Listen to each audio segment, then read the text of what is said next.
Hello everyone. இந்த வீடியோவில் நம்ம கிட்டத்தட்ட இப்போ இன்னும் ஒரு 3 மாதம் போகும்டா 2 வருடங்கள். அதாவது கடைசியாக பாராளுமன்ற எலெக்ஷன் நடந்தது 2024 நவம்பர் நடந்தது. கிட்டத்தட்ட 2 வருஷங்கள் ஆக போகுது, இன்னொரு 3 மாதம். ஸோ அடுத்த எலெக்ஷன் கிட்டத்தட்ட 2029 மாதிரி பிளான் பண்ணிருக்கிறது ஒரு ஷெடியூல். ஸோ இதில் நம்ம பார்க்க போறது மேபி நம்மளை பிழையா சித்தரிக்கிறாங்களோ, அல்லது நம்மட இந்த அரசியல் மீதான சரியான புரிதல் இல்லையோ, அல்லது ஏன் இந்த மனுஷன் இப்படி இருக்குது என்று நம்ம யோசிக்க வைக்கிற ஒரு பாராளுமன்ற உறுப்பினர் தான் நம்மள ராமநாதன் அர்ச்சுனா. ஸோ வாங்க, இவரை பற்றி தான் இந்த வீடியோவில் பார்க்க போறோம். வீடியோக்குள்ள போகலாம்.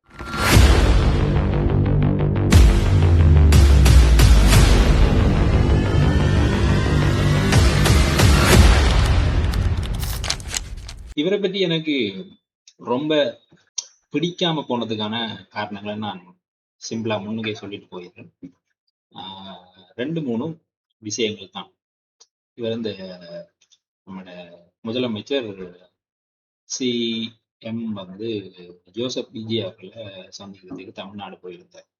ஸோ அங்க இறங்கி அந்த ரோட்ல மாறி, இப்ப நம்மட ஏரியாவோட கேவலமா இருக்குது, ஒரு சாப்பாடு இல்லை, கார்டு கொடுக்கலன்னு சொன்ன கதைகள் எனக்கு பர்சனலா எனக்கு பிடிக்கவே இல்லை.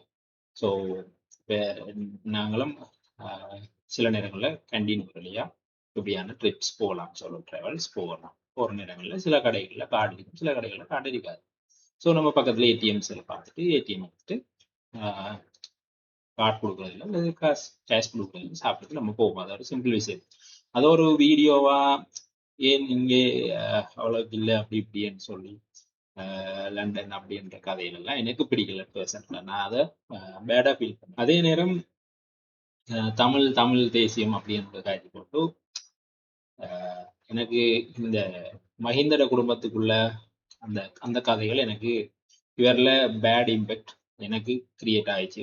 ஒரு தமிழனா அல்லது என்ன சொல்றேன், நம்ம பாதிக்கப்பட்டிருக்கோம் அல்லது இவர் பிரதிநிதித்துவப்படுத்துகிற தமிழ் மக்களை. ஸோ இவர் இந்த பக்கம் கதைக்கிறது எனக்கு பிடிக்கல, அந்த பக்கம் கதைக்கிறது, அதாவது மஹிந்த சார்பாக கதைக்கிறது மட்டும் எனக்கு பர்சனலா பிடிக்கல. ஸோ இவர் இப்படி செஞ்சிருக்க கூடாதுன்னு நான் பர்சனலா ஃபீல் பண்றேன். பிறகு பிறகு பிறகு பிறகு இந்த மனுஷன் பண்ற சம்பவங்கள்லாம் பார்த்தா, இந்த மனுஷன் எல்லாருக்குள்ளயுமே மூக்க நுழைகிற ஒரு ஆள். அப்படி என்ன படிச்ச பைத்தியம் அல்லது சும்மா ஒரு மென்டலான வேலை பார்த்து தெரியுதுன்ற அந்த போக்கு தான் எனக்கு இருந்தது. ஸோ இதை ராமநாதனாச்சும் நான் பார்க்குறாரோ தெரியாது. ஸோ நான் ஒரு பிஎஸ்சி மாஸ்டர்ஸ் கம்ப்ளீட் பண்ண ஒரு ஆள், ஓகேவா? ஸோ எனக்கு கதைக்கிறதுக்கு நான் நம்புறேன், ஒரு தகுதி இருக்குமென்று நான் நம்புறேன். ஓகே, ஸோ அப்போ இந்த நோக்கம் தான் எனக்கு இருந்தது இவரை பற்றி பார்க்க கூட. ஆனா இந்த மனுஷன் இப்ப ரீசெண்டான சம்பவங்கள் சிலதை செஞ்சதை பார்க்க போறோம். இல்லை நம்ம பிழையா விளங்கிருக்கிறோமோ இவரை, அல்லது நம்மட இவர் மீதான பார்வை பிழையோ அப்படின்னு எனக்கு யோசிக்க வைக்குது. அது சரியானு தெரியல. உங்களோட கருத்துக்களையும் சொல்லுங்க கமெண்ட் செக்ஷன்ல. ஸோ முதலாவது, இவர் போட்ட உடனே நான் இதை பற்றி காய்க்கணும்னு நினைச்சது, இந்த மெம்பர் ஆஃப் பார்லிமெண்ட்ற சேலரி ஸ்கேல் போட்டிருந்தார். அங்கேயே மனுஷன் சில விதமான என்ன சொல்றது அப்படியே தூக்கி போட்டுத்தார். சில இவ்வளவு ஓப்பனா சேலரி எல்லாம் ஸ்லிப் எல்லாம் போடுவாங்களான்ற மாதிரி. ஸோ எகெயின் எனக்கு அதுல நிறைய கவர்மெண்ட் சார்பாக சில என்ன சொல்ற வெறுப்புணர்வுகள் இருக்குது. ஏன்னா இவரோட சேலரியை பார்த்தீங்கன்னா கிட்டத்தட்ட இந்த ஜூலை மாசத்துக்கு போட்டிருக்கார். இவரோட monthly allowance 54,285, entertainment allowance 1000, telephone allowance 50,000, sitting allowance 20,000, office allowance 1,00,000, fuel allowance 2,44,300 ரூபா 46 டிரான்ஸ்போர்ட் அலவன்ஸ் 15,000. ஸோ இதுக்கு நெட்ஸ் க்ரோஸ் பார்க்குறாங்க 484,585 46 ரூபா சட்டம் 46 சதம். ஸோ இதுலையும் பார்த்தீங்கன்னு சொன்னால் டிடக்ஷன் எல்லாம் இருக்குது. அவங்கள stamp duty, office equipment, catering, electricity, அப்படி ஹவுஸ் ரெண்டல், டிபாசிட், உங்களால் ஹவுஸ் ரெண்ட் நடிவில் அப்படின்னு சொல்லி போட்டுருக்காங்க, வாட்டர் சப்ளை. இதில் முக்கியமானது அட்வான்ஸ் பர்சனல் இன்கம் டேக்ஸ், எபிட்னு சொல்கிற தனி நபர் வருமான வரி. பெர் மந்த் நீங்க எல்லாரும் டேக்ஸ் பே பண்ண வேண்டி வரும். மந்த்லி நீங்க 150க்கு மேல ஏர்ன் பண்றதாக இருந்தா, ஓகேங்களா? எங்களுக்கெல்லாம் நார்மலா ஒரு சாதாரணமான கம்பெனில ஒர்க் பண்றார்கள், பிரைவேட் கம்பெனில ஒர்க் பண்றாங்களுக்கெல்லாம் என்ன இருக்குமெண்டா, முதலாவது பேசிக், எங்களோட பேசிக் சேலரி பிளஸ் எங்களோட பேசிக் சேலரியோட அட் ஆகிற அலவன்ஸ். இப்போ நீங்க ஐடி கம்பெனி நீங்க சொன்னா அல்லது வேற ஏதோ எந்த பிரைவேட் லெவலில் சொன்னாலும் உங்களுக்கு ஒவ்வொரு விதமான அலவன்ஸ் இருக்கலாம். சில நேரங்களில் ஃபோன் யூசேஜ், டெலிஃபோன் யூசேஜ் அப்படி இருக்கலாம். சில நேரங்களில் அக்காமடேஷன்ஸ் அலவன்ஸ் இருக்கலாம். சில நேரங்களில் ஷிஃப்ட் அலவன்ஸ் இருக்கலாம். ஸோ உங்களோட பேசிக் சேலரி கீழே உங்களோட சேலரியை ஆட் பண்ணி வருவாங்க. அது ஒரு க்ரோஸ் பார்த்து இதுக்கு உங்களோட டேக்ஸ் சரி. பட் கவர்மெண்ட் அவ்வளவு க்ரோஸ் சேலரி இருக்குது, அவ்வளவு க்ரோஸ் இன்கம் இருக்குது அவர்கிட்ட அக்கௌண்ட்டுக்கு. ஆனா 11,000 எப்படி எப்படி இதுல எனக்கு புரியவே இல்லை. யாராசாமி இது எப்படி? ஒருவேளை இவர் இதைத்தான் சொல்ல வர்றாரா அல்லது ஃபியூவல் கூடியிருக்கிறத மட்டும் சொல்றாரா? முடியல. ஓகேங்களா? ஸோ கிட்டத்தட்ட இவர் 487 வருமானத்துக்கு நீங்க பாத்தீங்கன்னு சொன்னா குறைஞ்சது ஒரு 90,000 இருந்து 1,00,000 வரைக்கும் டேக்ஸ் மட்டும் போகும். அவர் பே பண்ணிருக்கிறது வெறும் 11,000. ஸோ இது எனக்கு முதலாவது டாபிக். இவ்வளவு வெளிப்படையாக ஒரு சம்பவத்தை வெளியே சொல்லிடுங்க. இதுக்கு உண்மைக்குமே ஹேட்ஸ் ஆஃப் தான். மற்றது இந்த மட்டக்களப்பு பாராளுமன்ற உறுப்பினர் ஸ்ரீநாத், இவர் சில பேருடைய டிரான்ஸ்பருக்கு கதைச்சுன்னு சொல்ற அந்த சம்பவங்கள் எல்லாம் வெளிப்படையா சொல்றது. ஸோ அந்த சம்பவம் பிறகு இப்ப பாத்தீங்கன்னு சொன்னா இந்த டாக்டர் சுமனனும் இந்த இந்த பெட்டிக்லோ எம்ஹெச்ஓ இந்த கல்முனையில் இப்போ ஒரு சம்பவம் 2-3 நாளைக்கு முன்னாடி நடந்தா, இந்த தாதியர் சேவையில முஸ்லீம் 8 பேர் அந்த ஹிஜாப் அணிஞ்சிட்டு வரக்கூடாது இந்த சம்பவத்துக்கு அவரே சுகுணன் நடத்தின சில என்ன சொல்றது அந்த 8 பேரையும் கூப்பிட்டு போன் எல்லாம் பிடுங்கி வச்சுட்டு கதைச்ச சம்பவங்களுக்கு இப்ப ரீசெண்டா அவர் போட்டிருந்தார். மற்றது நம்மளோட ரீச்சாவில் இப்ப ரீசெண்டா நடந்த சம்பவத்துக்கு ராமநாதன் அர்ச்சுனா கொடுத்திருந்த அந்த விளக்கம் எனக்கு ரொம்ப பிடிச்சிருந்துச்சு. ஸோ ஏற்கனவே ரீச்சா ஒரு விதமான என்ன சொல்றது உண்மைக்குமே தரமான சிறந்த உணவுகளை வழங்குற தரமான சேவை வழங்குற என்று சொல்லி ஃபேமஸ் ஆனது இல்லை ரீச்சா. இது எல்லாருக்குமே தெரிஞ்சிருக்கும். ஸோ பட்ட கேவலமான ப்ரைஸ் வச்சிருக்கிறாங்க. அங்க இருக்கிற வேலை செய்யறாக்கள் அவ்வளவு முறைகேடா நடந்து கொள்றாங்க.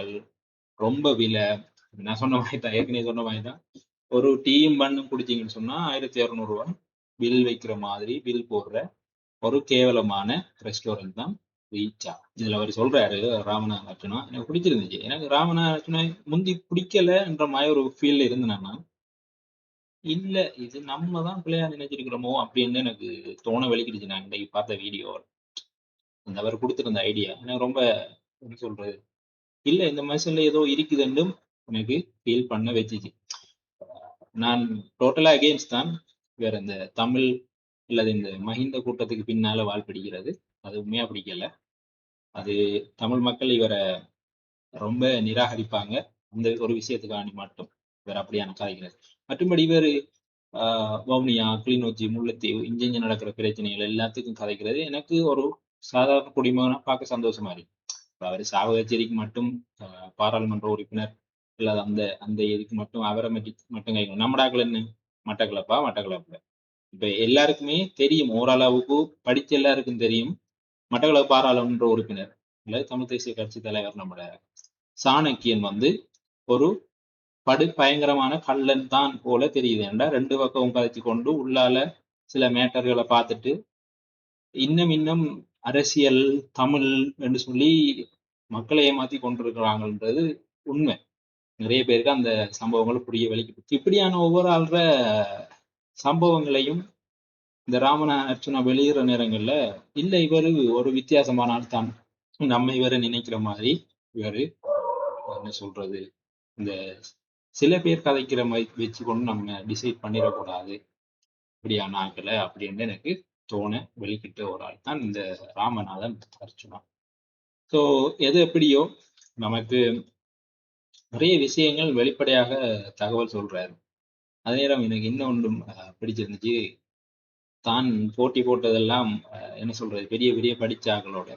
பட் இப்ப போட்டி போடுறது இந்த ஸ்ரீதரன், இந்த கஜேந்திரகுமார், இந்த பாராளுமன்ற உறுப்பினர், நம்ம மட்டக்களப்பு பாராளுமன்ற உறுப்பினர் சாணக்கியன். ஸோ இப்படியான ஆக்களோட போட்டி போட வேண்டி இருக்குதேடா அப்படின்னு சொல்லி முடிச்சிருப்பார். அடுத்தது இப்ப வேற வடமாகாணத்துக்கு முதலமைச்சர் தேர்தல் நடக்க போகுது. அதுலயும் வந்து நம்மளோட பாஸ்கரன் வந்து நிக்க போறாருன்னு தான். முதலாவது இந்த தமிழ் மக்கள், யாழ்ப்பாண தமிழ் மக்கள் புரிஞ்சு கொள்ளணும். ஒரு என்ட்ரன்ஸுக்கு 500 ரூபா, 300 ரூபா, அல்லது நீங்க என்ன சாப்பிடலாம்னு 3000 கொடுத்துட்டு நீங்க என்ன ஒரு பாகுபாட்டுல கந்தைய பாஸ்கரனை பெரிய தமிழுக்குரிய ஒரு அடுத்த பிரதிநிதி என்று தூக்கி பிடிக்கிறீங்கன்ற விளக்கம் உண்மையா விளங்குதில்லை.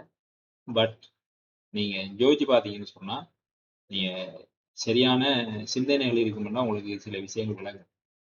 ஸோ பிஸ்னஸுக்கு ஓடுறவன் மக்களுக்கு ஓட மாட்டான். மக்களுக்கு ஓடுறவனா இருந்தா அவன் பிஸ்னஸ்ல அவன் வைக்கிற ஃபேர் அமௌண்ட் ப்ரைஸ்கள் விளங்க முடியும். இது இது ஒரு கிரவுண்ட் லெவல் ரிஜெக்ஷன். எனக்கு அந்த அர்ச்சுனா சொல்ற விஷயங்கள் ரொம்ப பட்டிச்சு போல தெரிஞ்சிச்சு.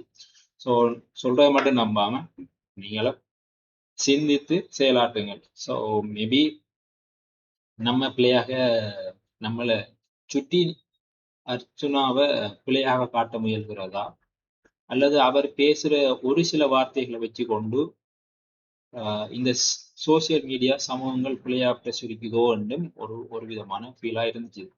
ஸோ பார்ப்போம். கிட்டத்தட்ட 2029 சொல்லக்கூட இன்னும் நமக்கு ஒரு 3 வருடங்களுக்கு இருக்குது. ஸோ எதுவும் நடக்கலாம். அதுக்கிடையில வடமாகாண முதலமைச்சர் ஆகித்தாருண்டா அடுத்த பாராளுமன்ற தேர்தலையும் நிக்க மாட்டாரு போல தெரியுது.